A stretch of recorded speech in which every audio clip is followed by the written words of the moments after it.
is only war.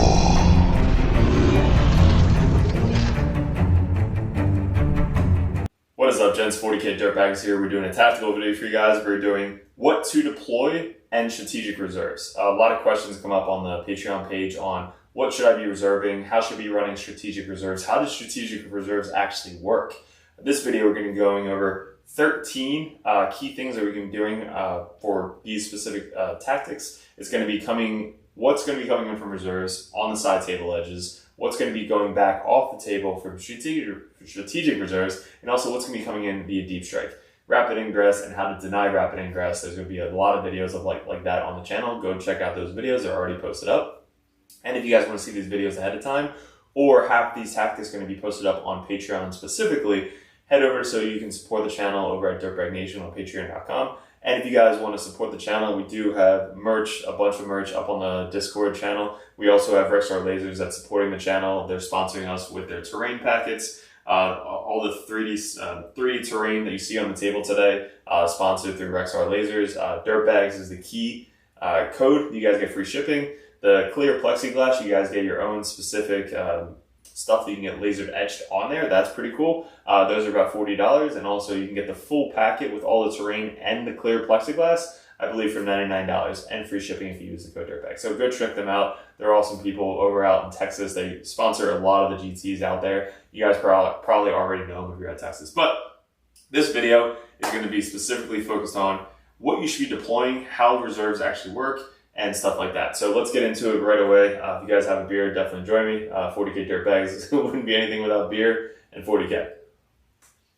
So number one, guys, reserves is turn 1 through 3, deployment zones versus deep strike. So you should know specifically how strategic reserves work and basically planning out your turns specifically on that. You only really need to worry about it turns 1 through turns 3. The first question you're going to be asking your opponent is, can you come in turn 1? Can you come in from reserves turn 1? Can you deep strike turn 1? Can you do anything like that turn 1? Granite specifically have so much crazy shenanigans. Same with Gene Steel Cold. They can basically come in really anywhere with teleport assault, come within 3 inches, demons specifically, stuff like that. Make sure you know that when you're playing the game, and also make sure you know what's actually in reserves. So make sure you know what turn they're coming in at. Turn 1 through turn 3 is what you really have to focus on, and also the deployment zones. So here's an example of the corner deployment zone. So you basically would start 30 inches from the center and go diagonal to that deployment zone. And then same thing, 30 inches from the center and go diagonal to this deployment zone. Now let's say my guys are starting on this side of the table. So this is my deployment zone, this half. Coming in from strategic reserves, they can only come in outside your deployment zone. So this corner triangle is my deployment zone. They can't come anywhere from that diagonal to this diagonal in that triangle. They can't walk on this little portion of the table edge, of this little section, and all the way in that corner, they can't come in that side. Now, battle lines used to be 9th edition, table edges, that's gone now. We don't care about that. It's mainly battle deployment zones. So turn 1 and turn 2, you cannot walk in my deployment zone. So, strategic reserves, I'm safe anywhere in my deployment zone back here and over there. Deep strike, completely different. Those rules get thrown out the window. It's only coming out outside of 9 inches for normal deep strike, or if they can come within 3 inches or 6 inches, make sure you know those rules ahead of time, because you have to try and block out via deep strike basically everywhere on the table. But strategic reserves specifically, you have to know where your deployment zones are. Same with your guys.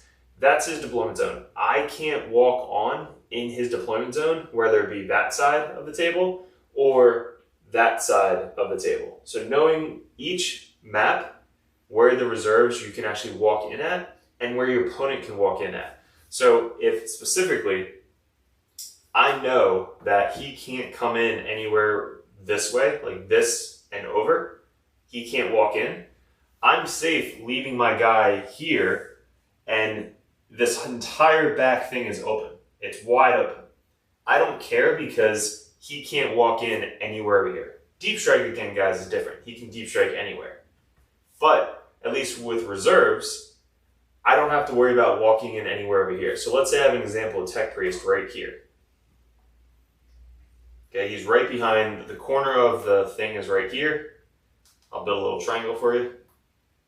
So that right there, this little edge, he's going to be waiting right there. Now, let's say this is another dread walking in from the side table edge. This dread can't walk in my deployment zone here. Like, he can basically measure 9 and come in right here. But he can't because it's turn 1 or turn 2 when he's walking on. So he can't come in my deployment zone. So this entire side is safe. He can only come in 9 inches over here, 9 inches away from this guy, which now he doesn't have line of sight to me because of the terrain feature. So I basically blocked out 9 inches from here to this entire side is blocked out because of turn 2, strategic reserves.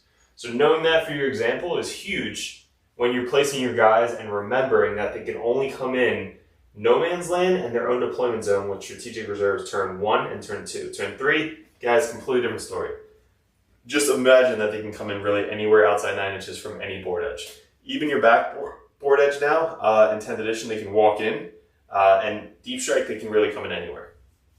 So that's the first thing, guys, is reserves, knowing them from 1 through turn 3, and deployment zones versus deep strike. So knowing the different rules for that set. Now, number 2, can your opponent screen you out? And that's a plan for yes. So when you guys are playing, can my opponent screen me out from my reserves? If I'm playing a guard army, or I'm playing a Gene Stealer army, or I'm playing a cultist army against that army, they have tons and tons of bodies. Now with Chaos Space Marines, if you see my channel, we run 110 cultists. We can screen out. Tau are very good at screening out.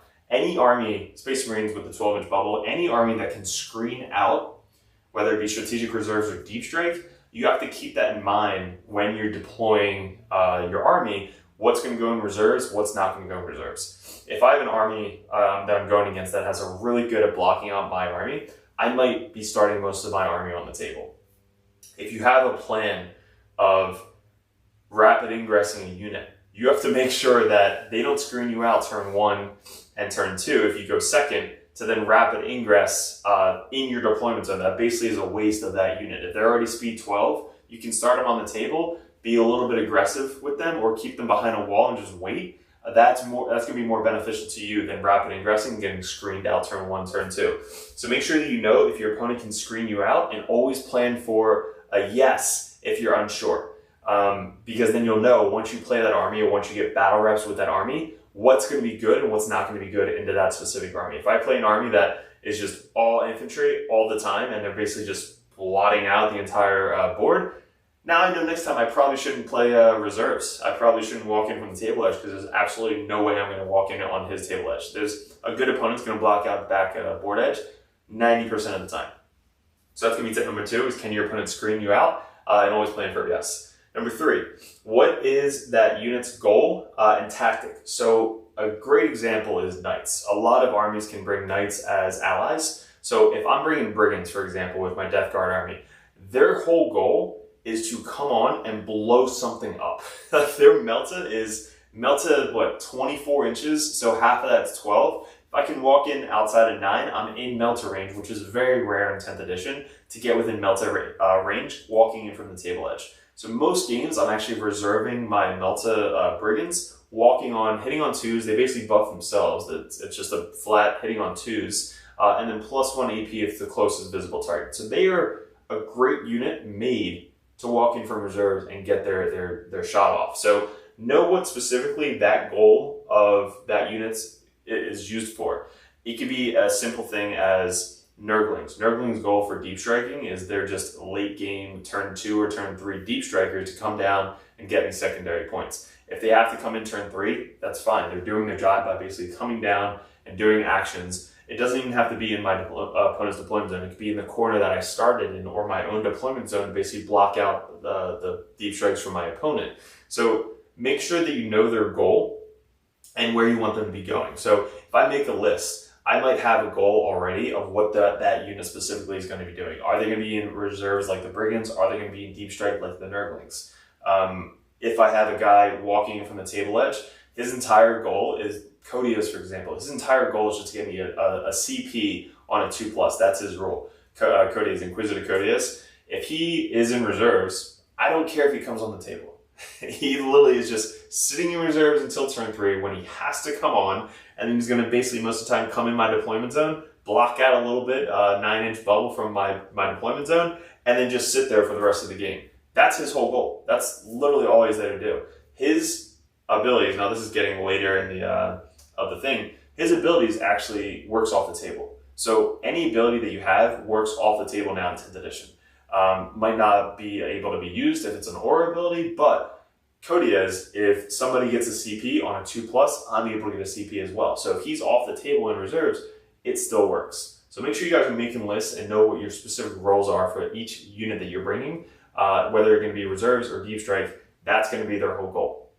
So make sure you know that what you know their tactic is. Now, number 4. Aggressive reserves versus secondary reserves. There's going to be 2 types of units. Going back to my example, guys, Brigands, more aggressive. They're there to shoot. They're there to kill shit. They're 170 points. They have to make their points back. 40-point Nurglings, their goal is to be secondary units. So when they come on the board, that's all they're doing is being a secondary unit. You can basically know if they're going to be aggressive based off their stat line. If I have a Brigand, for example, he has melting guns and he's 170 points and he's got a really good AP2, 12-shot, hitting on 2 gun. I'm not planning for that guy to be a secondary unit. Worst case scenario, you might have to bring him on to do a secondary. Worst case scenario. Best case scenario, you're using him specifically to be super aggressive. Having your guys come in from Rapid Ingress is a great example of being a super aggressive, deep striking unit. When I bring them on the table, their whole goal is to be just kill something. Get a target in mind, Drago for example, get a target in mind like a demon. You're going to come down from Teleport Assault and you're just going to fucking kill that one target, and that's your goal. Going back to secondary units, Inquisitor Henchmen, they're 40 points. They're most of the time in reserves for my army. If they're 40 points, they're basically walking from reserves when I need them. Turn 1, usually they're not coming on because they can't. Turn 2, if I pull secondary, I'm like, oh shit, I got investigate signals. Well, great. These cultists are now going to walk in from the table all the way in that corner where there's nobody around, and they're going to do investigate signals for me. Or they're going to come in my backfield because I don't have anybody in my backfield yet because I play Grey Knight, so they're all over the table. So they're going to come in my backfield. I don't have to worry about my strikes hopping back and doing investigate signals in the backfield.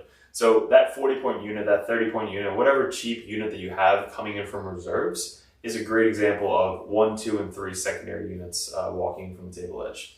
So tip number 5 is Rapid Ingress. Is it worth it? Build your list around it. We have, I think, 2 videos up on the channel specifically going over Rapid Ingress. Why it's so good, why it's one of the best stratagems in the game, and how to build your list around Rapid Ingress. So when you guys are basically talking about, is it worth it?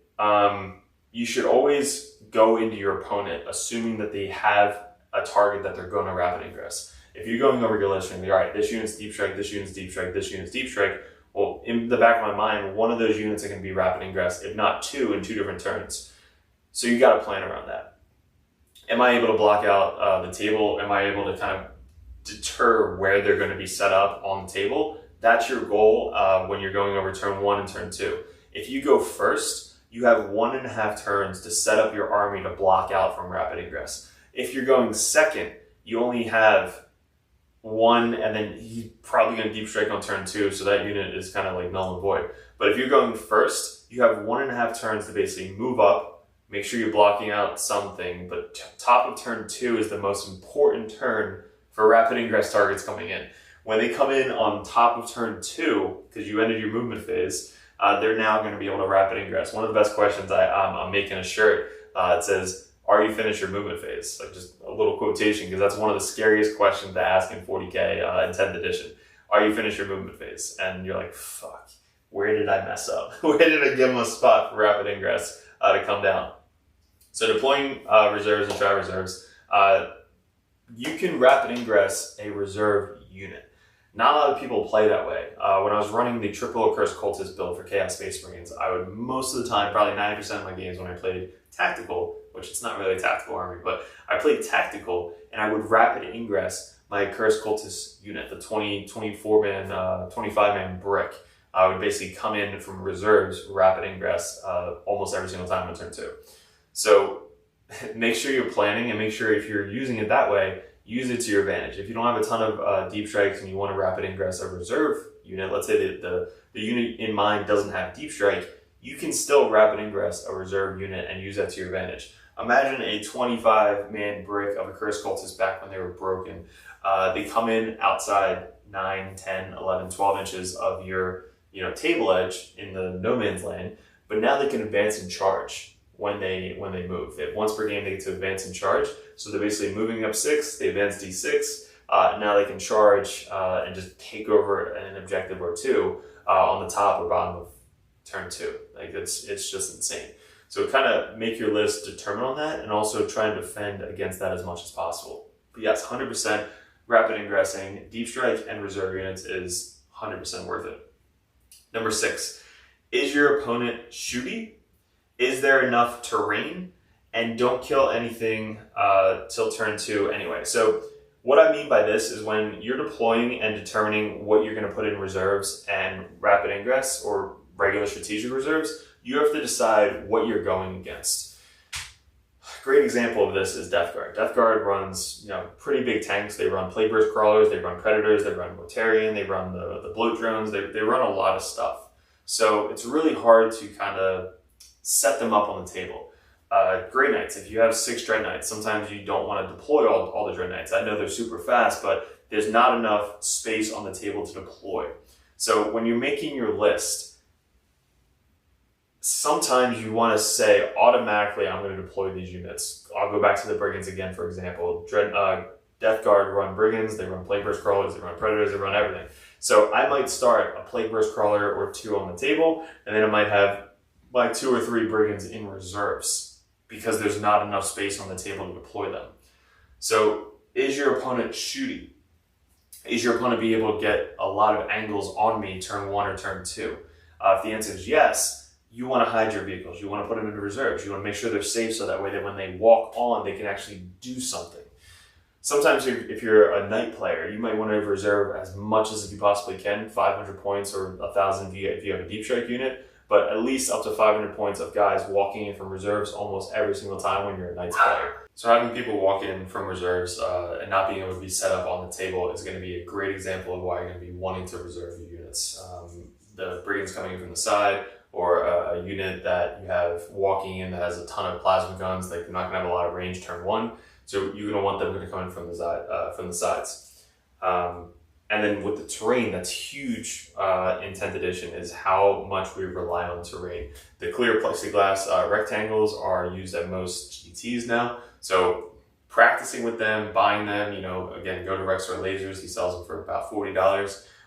Practicing with them is going to really better your game. But if you're going to a GT or an RTT or a store that just doesn't have a lot of terrain, it's basically just random roads all over the table, you're not going to be able to set up your army safely. You're going to have to put them in reserves.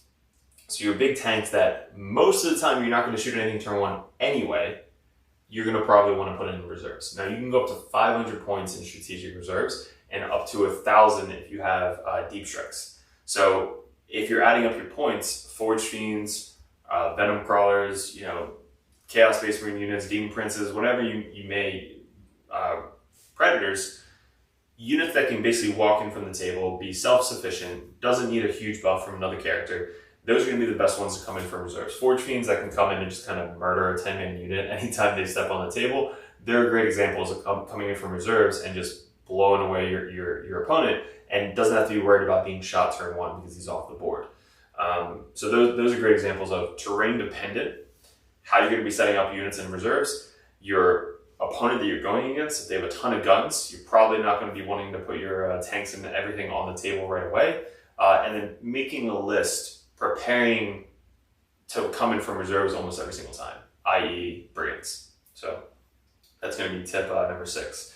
Tip number 7 is going to be second. Going second is one of the best things to do in 10th edition. It's not bad going second now for 10th edition. With the stratagem of rapid ingress, it makes things so much more fun. So if I roll off, I mean, Grey Knight's a bad example because they kind of want to go second every single time. But if you roll off and you roll a 1, you're like, all right, what'd you roll? Oh, a 2? Cool. You're going first. Take it away. Like, I say that every single time because I don't care if I go first or second. I plan my setup, planning turn 1 secondaries, which are one of the hardest ones to plan for. But I'm also planning that if I go second, I'm going to rapid ingress this unit probably over there to kill that unit. You're basically planning for your reserves by going second. So going second is not a bad thing because you want your rapid ingress to be a hammer or to be the nail in the coffin when it comes to turn 2 shooting and turn 2 assaults. Most of the battle is going to be happening turn 2 and turn 3. You basically can determine who's going to win the game by turn 2 and turn 3. Turn 1, I usually move up, do some secondaries, and be like, all right, your go. It might take maybe 5 minutes. Turn 2 is really when you start moving your units to shoot, charge, take over objectives, come down from deep strike, rapid ingress, coming from reserves. Like, turn 2 is the most hectic part of the game. So going second is not a bad thing because now you get the first chance to get a rapid ingress unit at the top of turn 2. So they bring in their deep strikes. You're like, oh shit, he brought most of his deep strikes in on this side of the table. I need a rapid ingress over here to defend, to counter, to basically go after the unit that I really wanted to go after, or I'm going to switch tactics and go on that side of the table and rapid ingress over there, or even in his backfield. So you're going to be able to rapid ingress either from reserves or a deep strike to really counter what he did on the top of turn 2. So now you're still back in the game with that stratagem. For rapid ingress. So I love that stratagem. It's really, really good. So that's it. So guys, we still have, that was number 7. We still have 6 more stratagems to go. The rest of these are going to be posted up on Patreon specifically. So guys, I thank you so much for listening to the tactics so far for how to deploy, what to deploy, and what to put in strategic reserves. The rest of the strats are going to go up on Patreon, so if you guys want to go check that out, it's basically $1 a month. You guys get to support the channel, and also you get to see these videos ahead of time before they get posted up on YouTube. We do specific battle reports for our Grandmasters, and if you guys are competitive, you get to ask me one-on-one questions, coaching, list ideas, tactics. It's always good to have somebody in your corner that plays this game I would almost like a pro. So having someone in your corner just to go up and kind of ask questions, that to me I think is worth $10 a month. Every time I play a game, no matter what game it is, I always look for the best people, either the best people in the world or the best people in the area, and I just quiz them. I grill them. Like, hey man, what do you think about this, this, and this? What list are you running right now? What do you want to test? What are you testing? You want me to test something for you? That is the competitive dirtbag channel or competitive dirtbag page on the Patreon page, where you get to message me or one of the other coaches on the Dirtbag Nation, and we just help you out. We're there in your corner to get you better at the game in 10th edition. And we're doing a giveaway once we hit $1,000 a month. We're about $77, $78 away from hitting our goal right now. And once we do that, we're giving away a huge giveaway of models, lists, terrain, merch, everything. We did it at 500. We're doing it at 1,000. We'll probably do it again at 1,500. So once we hit that goal, we're going to do a poll. Dirtbag Grandmasters get 5 bids. Competitors get 2 bids. Justicars get 1 bid, and then the $1 a month also get dice and stickers on the spinning wheel. So if you guys want to support the channel, head over there. But the rest of these are going to be posted up on there specifically. So if you guys head over, make sure you fast forward, get to number 8, and then let me know what you guys think. Appreciate it, guys. Thanks for clicking on the video, and we'll see you in another video soon.